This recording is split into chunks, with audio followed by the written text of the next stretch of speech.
मैं प्रकाश आपका स्वागत करता हूं आपके अपने करंट हेवन के यूट्यूब चैनल पर।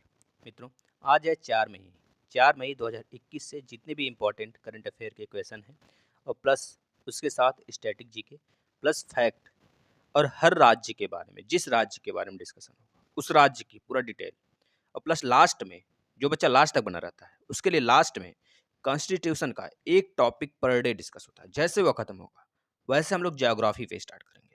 आप लोग को जिस टॉपिक को रिकमेंड करना है आप लोग करिए। बहुत सारे मित्र हैं, बहुत सहयोग कर रहे हैं, उनके लिए धन्यवाद। चलते हैं आगे। मित्रों, सारे एग्जाम्स के लिए मोस्ट इंपॉर्टेंट रहने वाला है, तो आप लास्ट तक जरूर देखेंगे वीडियो और ज़्यादा से ज़्यादा लोग को शेयर करेंगे। आज का पहला क्वेश्चन, हाल ही में विश्व हास्य दिवस 2021 कब मनाया गया? आज आप सब कुछ जानने वाले हैं ए टू जेड हास्य दिवस के बारे में। दोस्तों यह हर साल 2 मई को मनाया जाता है। कब दोस्तों? हर साल 2 मई को, यानी कि जो बीता हुआ दिन है हमारा 2 मई, उस दिन मनाया गया विश्व हास्य दिवस 2021। दोस्तों विश्व हास्य दिवस वर्ल्ड यानी कि वर्ल्ड लॉफर डे हर साल मई के पहले रविवार को मनाया जाता है। दोस्तों 2 मई यह सुनिश्चित डेट नहीं है। 2 मई को इस बार रविवार पड़ा था, वो भी मई का पहला रविवार, तो मई के पहले रविवार के दिन विश्व हास्य दिवस मनाया जाता है। यह चीज याद रखेंगे। यह हंसी और इसके कई उपचार लाभों के बारे में जागरूकता बढ़ाने का दिन होता है। 2021 में यह दिन 2 मई 2021 को मनाया गया। यह बात याद रखेंगे दोस्तों वर्ल्ड लॉफर डे 2021 का कुछ तथ्य बताते हैं आपको, जो आप सुनेंगे तो आश्चर्यचकित रह जाएंगे। जैसे निराशा और अवसाद की स्थिति में जोर जोर से हंसना चाहिए, क्योंकि सब कॉन्शियस माइंड जो हमारे होते हैं, जो दबी हुई माइंड होती है, जो बात दब जाती है, वह हंसी के माध्यम से बाहर आ जाती हैं। दुनिया भर में आज के दिन लोग तरह तरह के चुटकुले, मैसेज और वीडियोस के माध्यम से अपने आप को और दूसरों को खुश रखने की कोशिश करते हैं। जैसी परिस्थिति बनी हुई है कोविड-19 महामारी में, जैसे पूरी दुनिया को लगातार डर और उदासी के माहौल में जकड़ रखा है, वहाँ निश्चित ही किसी हंसते मुस्कुराते चेहरे को देखा इस वक्त लोगों के लिए किसी सौगात से कम नहीं है। मित्रों, आइए जानते हैं विश्व हास्य दिवस के इतिहास के बारे में। दोस्तों मई 2021 को मनाया गया। दोस्तों ये याद रखेंगे, विश्व हास्य दिवस पहली बार 10 मई 1998 को मुंबई में मनाया गया था। दुनिया भर में हास्य योग आंदोलन के संस्थापक डॉक्टर मदन कटारिया की पहल पर मनाया गया था। दोस्तों ये चीज याद रखेंगे। चलते हैं नेक्स्ट क्वेश्चन की बात कर लेते हैं मित्रों। तो नेक्स्ट क्वेश्चन के बारे में देखते हैं दोस्तों। हाल ही में किस कंपनी ने लॉन्च किया प्रोजेक्ट ऑक्सीजन ऑन व्हील्स? दोस्तों और कहां पे भी लॉन्च हुआ, ये भी बताएंगे दोस्तों। यह लॉन्च हुआ है महाराष्ट्र में दोस्तों। और किस कंपनी ने लॉन्च किया है तो बता देंगे, आनंद महिंद्रा कंपनी ने लॉन्च किया है मित्रों। तो पहले तो हम लोग इसके बारे में जानेंगे, आनंद महिंद्रा के प्रोजेक्ट के बारे में। ये किस प्रकार का प्रोजेक्ट है दोस्तों, इसमें क्या क्या किया जाना है। जैसे दोस्तों अगर बात करें, महाराष्ट्र में ऑक्सीजन की जबरदस्त कमी के मद्देनजर महिंद्रा समूह के चेयरमैन आनंद महिंद्रा, ये चीज याद रखेंगे, ने शनिवार को, पिछले शनिवार जो बीता हुआ है, शनिवार को ऑक्सीजन ऑन व्हील्स परियोजना की शुरुआत की है। इसके तहत उत्पादन संयंत्रों से ऑक्सीजन को अस्पताल और घरों तक पहुंच निश्चित किया जाएगा। आनंद महिंद्रा ने कहा कि मैंने मंगलवार को महाराष्ट्र के मुख्यमंत्री से वादा किया था।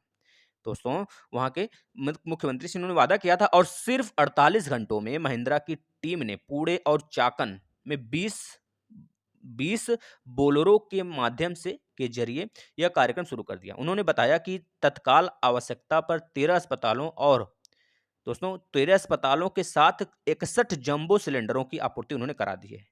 और अगले 48 घंटों में उन्होंने बात कही हुई है कि 50 से 75 अन्य बोलेरो के साथ मुंबई, ठाणे, नासिक और नागपुर में इस योजना की शुरुआत की जाएगी। दोस्तों अगर बात हुआ है दोस्तों यहाँ पे महिंद्रा ग्रुप की, तो महिंद्रा ग्रुप के सीईओ हैं पवन कुमार गोयनका। और महिंद्रा ग्रुप की स्थापना 2 अक्टूबर 1945 को लुधियाना में हुआ था। तो इतनी बातें यहाँ से याद रखेंगे। ये देखिए इस प्रकार के बोलेरो सेट हो रहा है और लोगों को घरे घर और अस्पताल जहां पे लोग क्वारंटाइन हो सकते हैं वहां पर यह उपलब्धता पहुंचाई जा रही है महिंद्रा ग्रुप द्वारा। दोस्तों यह बात याद रखेंगे। दोस्तों नेक्स्ट क्वेश्चन की बात कर लेते हैं।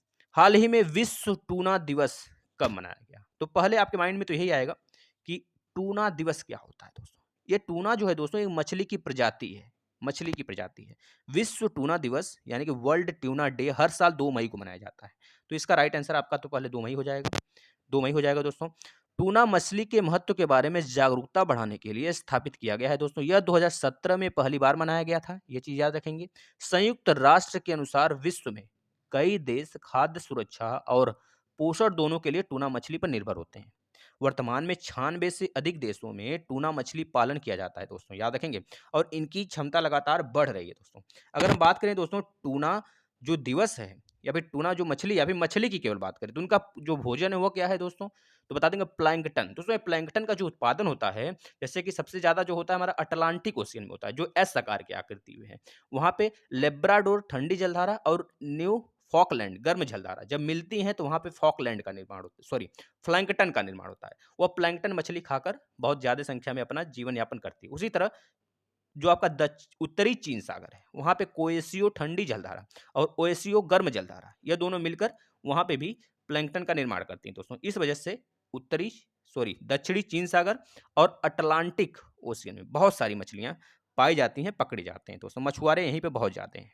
चलते हैं नेक्स्ट क्वेश्चन की तरफ दोस्तों, लेकिन इससे पहले आप जान ले विश्व टूना दिवस 2 मई, याद रखेंगे मित्रों, भूलना नहीं है। आपके सारे एग्जाम्स के लिए महत्वपूर्ण रहने वाला है। हाल ही में पंडित देवव्रत चौधरी का निधन हो गया। यह कौन थे दोस्तों? पंडित देवव्रत चौधरी का निधन हुआ है, आपको बताना है यह कौन थे, यह भारत के लिए क्यों इंपॉर्टेंट है इतना, तो बता देंगे दोस्तों। यह तो एक आपके जो थे दोस्तों, इनका जो कह लीजिए कि इनका जो पेशा था वो क्या था, तो बता देंगे सितार वादक थे दोस्तों। ये एक सितार वादक थे मित्रों, ये सितार बजाने वाले थे दोस्तों। ये चीज याद रखेंगे दोस्तों। सितार वादक पंडित देबू चौधरी, इनका पूरा नाम था पंडित देबू चौधरी दोस्तों, का कोविड-19 संक्रमण के कारण निधन हो गया है दोस्तों। लेजेंड ऑफ सितार संगीत के सोनिया दोस्तों सेनिया या फिर घराना शैली के थे, ये चीज याद रखेंगे। इन्हें पद्म भूषण और पद्मश्री से नवाजा जा चुका है। जो पद्म भूषण है और पद्मश्री है भारत का तीसरा और चौथा सबसे बड़ा सम्मानजनक अवार्ड है मित्रों, ये चीज याद रखेंगे।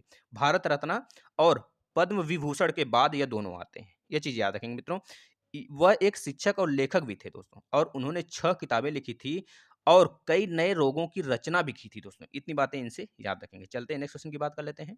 हाल ही में भारतीय नौसेना ने कौन सा ऑपरेशन शुरू किया मित्रों? यह मोस्ट इंपॉर्टेंट रहने वाला है। तो आप बता देंगे जो भारतीय नौसेना ने हाल ही में अभियान यानी कि ऑपरेशन शुरू किया है उसका नाम है समुद्र सेतु। दोस्तों आप आश्चर्यचकित मत होइए, क्योंकि ये समुद्र सेतु सेकंड है और समुद्र सेतु 1 भी 2020 में लागू हो गया था। वो कोविड-19 जब हमारी शुरुआत हुई तो उसके लिए लॉन्च हुआ था, है ना? बिल्कुल वही वही कारण इसका भी है, जो काम समुद्र सेतु कर रहा था हमारे नेवी के माध्यम से, सेम यह भी कर रहा है समुद्र सेतु सेकंड भी दोस्तों। भारतीय नौसेना ने अपने बिगड़ते हुए कोविड-19 महामारी के बीच मेडिकल ऑक्सीजन और भारत के अन्य देशों से अन्य आवश्यकताओं के तेजी से परिवहन में मदद करने के लिए ऑपरेशन समुद्र सेतु सेकंड शुरू किया है मित्रों। ऑपरेशन समुद्र सेतु सेकंड के एक भाग के रूप में 7 भारतीय नौसैनिक जहाजों को विभिन्न देशों के तरल चिकित्सा ऑक्सीजन से भरे क्रायोजेनिक कंटेनरों और संबंधित चिकित्सा उपकरणों की शिपमेंट के लिए तैनात किया गया। वह दोस्तों कौन कौन से युद्धपोत हैं, युद्धपोत कितने हैं आपके, तो बता देंगे। जो युद्धपोत इसमें शामिल हुए हैं उनका नाम है कोलकाता, कोच्चि, तलवार, तबर, त्रिकंद, जलाश्वा और एरावत, इतने आपके शामिल हैं दोस्तों।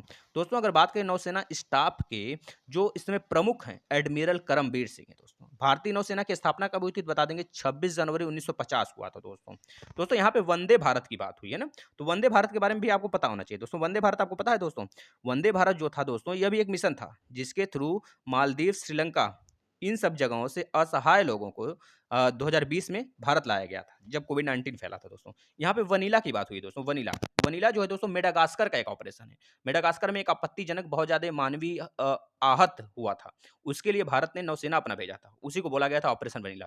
दोस्तों यहाँ पे बात हुआ है थल सेना, थल सेना, जल सेना, नौसेना की बात हुई है। तो हम बता देते हैं थल सेना जो दिवस होता है 15 जनवरी को, नौसेना दिवस 4 दिसंबर को, वायुसेना दिवस 8 अक्टूबर को मनाया जाता है दोस्तों। अगर बात करें वायुसेना के अध्यक्ष कौन है, आरकेएस भदौरिया, नौसेना अध्यक्ष के एडमिरल करमबीर सिंह, थल सेना के अध्यक्ष मनोज मुकुंद नरवाने मित्रों। इतनी बातें आप यहाँ से याद रखेंगे। तो चलते हैं नेक्स्ट क्वेश्चन की तरफ। हाल ही में विश्व स्तर पर मनाया जाने वाला विश्व प्रेस स्वतंत्रता दिवस कब मनाया गया मित्रों?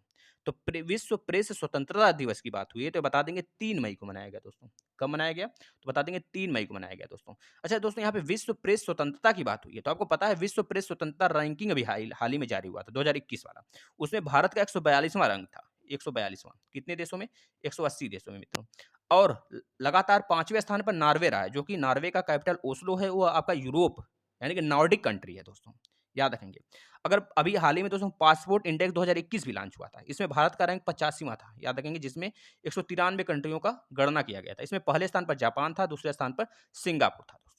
दोस्तों अभी हाल ही में हमने कल बताया था आपको चांडलर गुड गवर्नमेंट इंडेक्स आया था, जिसमें 2021 में भारत की जो रैंकिंग है 49 है। ये भी याद रखेंगे मित्रों, इतनी बातें आप यहाँ से याद रखेंगे। चलते हैं नेक्स्ट क्वेश्चन की तरफ। हाल ही में आरबीआई के नए डिप्टी गवर्नर के रूप में किसे नियुक्त किया गया दोस्तों? तो आप यहाँ से बहुत कुछ सीखने वाले मित्रों। आपको आरबीआई के बारे में बहुत बार हमने बताया दोस्तों, तो आज आरबीआई के बारे में जितना कुछ आपको बताया गया आप लिखेंगे दोस्तों, कमेंट बॉक्स में सारे लोग लिखेंगे। देखते हैं कितने बच्चे रिवीजन करते हैं। दोस्तों जो अभी हाल ही में नियुक्त किया गया है डिप्टी गवर्नर, तो पता है आपको 4 डिप्टी गवर्नर होते हैं प्लस 1 गवर्नर होते हैं। जो गवर्नर है हमारे शक्तिकांत दास जी हैं 25वें नंबर के दोस्तों, और जो डिप्टी गवर्नर हैं वह लिए हैं दोस्तों, वह बीपी कानूनगो की जगह लिए हैं। उनका नाम क्या है? टी रविशंकर दोस्तों, इनके जगह लिए दोस्तों। हाल ही में इनका नियुक्ति हुआ। लेकिन अगर बात करें 4 डिप्टी गवर्नर कौन कौन है तो बता देंगे। एक तो टीवी रविशंकर बन गए हैं, एक तो एम के जैन है, माइकल पात्रा है और एन एस विश्वनाथन है मित्रों। इतनी बातें याद रखेंगे दोस्तों।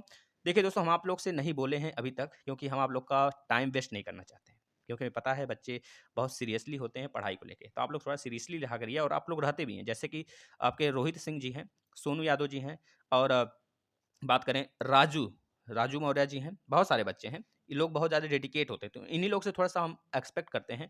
ये लोग कम से कम 10 से 15 मित्रों को अपने शेयर किया करें, जिससे कि और मित्र जुड़ते हैं तो अच्छा लगेगा। आपकी फैमिली बड़ी होगी जल्द दोस्तों, तो आप लोग थोड़ा सा शेयर किया करिए। हाल ही में नेक्स्ट क्वेश्चन की बात करते हैं। हाल ही में श्यामला गणेश को किस देश का order of the rising sun से सम्मान मिला है दोस्तों? तो बता देंगे दोस्तों, ये किस देश द्वारा दिया गया इन्हें, तो बता देंगे जापान देश द्वारा दिया गया दोस्तों। जापान देश ने दोस्तों हाल ही में श्यामला गणेश को दोस्तों कौन सा अवार्ड दिया है? तो order of the rising sun सम्मान से सम्मानित किया है दोस्तों। याद रखेंगे दोस्तों। दोस्तों यहाँ पे जापान की बात हुई है, तो जापान में 4 मुख्य आइलैंड है, पहले यह जान लेंगे क्रम से। होकाइडो, होन्शु, शिकोकू, क्यूशू दोस्तों। आप लोग प्लेलिस्ट में आके दोस्तों जो कॉन्टिनेंट वाइज वीडियो उसको देख सकते हो, उसमें सब कुछ डिस्कस किया है हमने दोस्तों। दोस्तों अगर बात करें दोस्तों, यह 38 साल पहले स्थापना के बाद इन्होंने दोस्तों जापान के जो वहाँ पे संस्कृति है जापान के, उसमें उत्कृष्टतापूर्वक काम किया है। इस वजह से इनको यह अवार्ड दिया गया है दोस्तों। यानी कि जो ऑर्डर ऑफ राइजिंग सन है, यह जो जापान के लिए सांस्कृतिक को बढ़ावा देने के लिए, उसके संबंधित उपलब्धियों को बढ़ावा देने के लिए दोस्तों बहुत ज़्यादा काम करता है, उसको यह अवार्ड से नवाजा जाता है दोस्तों। जापान की बात हुई है, जापान की राजधानी टोक्यो, जापान की मुद्रा जापानी एन, जापान के प्रधानमंत्री ओशोहिडो सुगा मित्रों। इतनी बातें आप यहाँ से याद रखेंगे। चलते हैं नेक्स्ट क्वेश्चन की तरफ। हाल ही में जीएसटी यानी कि गुड्स सर्विस एंड टैक्स राजस्व अप्रैल में सर्वकालिक उच्च स्तर पर पहुंच गया है। तो बताना है भारत का जो गुड्स एंड सर्विस टैक्स है दोस्तों, यह कितना पहुंचा है, कितने से होके कितना पहुंचा है। तो आप बता देंगे जो भारत का जीएसटी इंडेक्स था, अभी अगर बात किया जाए दोस्तों अप्रैल में, अप्रैल और मई की बात किया जाए इसमें, अब सब कुछ हम आपको बताते हैं, ध्यान सुनिए। माल और सेवा कर यानी गुड्स एंड सर्विसेज टैक्स से सकल राजस्व ने अप्रैल 2021 में भारत में 1.41 लाख करोड़ रुपए के सर्वकालिक उच्च स्तर पर पहुंच गया दोस्तों। ये तो आप याद ही कर रखेंगे, ये आपको याद रखना है दोस्तों। लेकिन अगर और आपको बताया जाए कुछ, जैसे कि बात करें अप्रैल का जीएसटी संग्रह मार्च 2021 में पिछले उच्चतम संकलन 1.24 लाख करोड़ रुपए से 14% अधिक रहा है इस बार दोस्तों। याद रखेंगे दोस्तों। अगर बात करें मार्च 2021 में तो 1.24 लाख करोड़ रुपए था, फरवरी 2021 में 1.13 लाख करोड़ रुपए था। अगर जनवरी 2021 की बात करें तो बता देंगे 1.19 लाख करोड़ रुपए था। तो दोस्तों आप देख सकते हैं इस बार की स्थिति पिछले बार की स्थिति से बेहतर रहने वाली है ना। पिछली बार जो कोविड-19 आया था दोस्तों प्रकोप। Next question and last question की बात करते हैं। हाल ही में पुर्तगाली ग्रैंड प्रिक्स किसने जीता है दोस्तों? ये तो आप सिंपल सा बता देंगे किसने जीता है दोस्तों, लुइस हैमिल्टन ने जीता है। लेकिन किसको हरा के इन्होंने जीता है दोस्तों? इन्होंने 4 लोग को हरा के जीता है दोस्तों। अपने फाइनल में जो जगह बनाया है दोस्तों, मैक्स वर्स्टेपन को हराया है, वोल्टेरी बोटास को हराया है, सर्जियो पेरेज को हराया है दोस्तों। अगर और बात करें मैक लेरेन को भी हराया है दोस्तों। ये पांचों लोग को हराने के बाद ये पहुंचे हैं फाइनल में दोस्तों, और इन्होंने जीत भी हासिल कर ली दोस्तों। ये कहाँ के हैं तो बता देंगे इंग्लैंड के मर्सिडीज ड्राइवर हैं दोस्तों। और मैक्स वर्स्टेपन जो दूसरे नंबर पर हैं, ये कहाँ के हैं तो बता देंगे दोस्तों, ये तो रेडबुल ड्राइवर हैं, फार्मूला 1 के रेडबुल ड्राइवर है दोस्तों। इतनी बातें आप यहाँ से याद रखेंगे जो आपके सारे एग्जाम्स के लिए महत्वपूर्ण रहने वाला है मित्रों। तो आप ज़्यादा से ज़्यादा शेयर किया करें, जिससे कि हमें भी अच्छा लगे दोस्तों। आप आरबीआई के बारे में सब कुछ डिटेल में लिखेंगे जितना कुछ जानते हैं दोस्तों। जो कल का क्वेश्चन था बहुत सारे बच्चों ने आंसर दिया है, हम उनसे यही एक्सपेक्ट करते हैं दोस्तों। इसका राइट आंसर यूनाइटेड किंगडम था, आप लोगों ने बहुत सही जवाब दिया है। चलते हैं जो आज का क्वेश्चन ऑफ द डे है उसके बारे में बात कर लेते हैं दोस्तों। हाल ही में किस देश के धार्मिक उत्सव लाग बी उमर में 44 लोगों की मृत्यु हुई है? आप जवाब देंगे दोस्तों। दोस्तों आज जो डिस्कशन करने वाले हैं, भारत के लोक सेवा आयोग जो आईपीएस, आईएफएस और आईएएस सर्विस होता है, उसके सारे अनुच्छेद के बारे में और लोक सेवाओं से संबंधित महत्वपूर्ण अनुच्छेद के बारे में, उसके बारे में डिस्कस करेंगे मित्रों। देखिए दोस्तों, जो लोक सेवा आयोग होता है दोस्तों, जैसे आईपीएस, आईएफएस और आईपीएस, आईएएस, इनकी जो नियुक्ति होती है, इनको जो नियुक्ति कराते हैं हमारे राष्ट्रपति कराते हैं। तो इतनी बातें आप याद रखेंगे।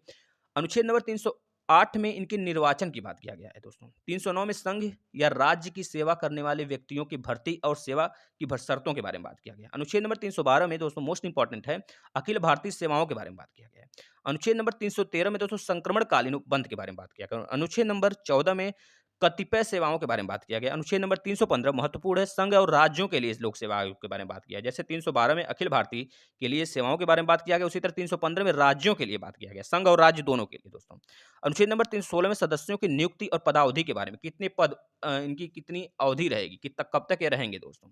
अनुच्छेद नंबर 322 में लोक सेवा आयोगों के व्यय के बारे में बात किया, कितना इन पर व्यय होगा दोस्तों। अनुच्छेद नंबर 323 में दोस्तों बात किया गया लोक सेवा आयोगों के प्रतिवेदन के बारे में दोस्तों। इतनी बातें आप याद रखेंगे मित्रों। जो एक और याद रख लेंगे, इनकी जो निर्वाचन होती है दोस्तों, अनुच्छेद नंबर 324 में बात किया गया है दोस्तों। याद रखेंगे, जो निर्वाचन आयोग होता है, निर्वाचन आयोग की बात जो कही गई है 324 अनुच्छेद में कही गई। यह बात याद रखेंगे दोस्तों, महत्वपूर्ण अनुच्छेद है जो आपके मैक्सिमम एग्जाम से पूछे गए हैं। आप लोग से एक विनम्र निवेदन है कि आप लोग थोड़ा सा सहयोग करें चैनल को। आप लोग की सपोर्ट की बहुत ज़्यादा ज़रूरत है। तो आप लोग स्टेटस व्हाट्सएप पे शेयर, फेसबुक पे शेयर, हर जगह जहाँ पे आपका ट्विटर अकाउंट भी है तो वहाँ पे सब कुछ शेयर करें दोस्तों। अपने दोस्तों को, घर में रिलेटिव सबको बताएं दोस्तों, जिससे कि हमारी फैमिली जल्द बड़ा हो सके मित्रों। धन्यवाद। आप लोग का प्यार ऐसे ही बना रहे।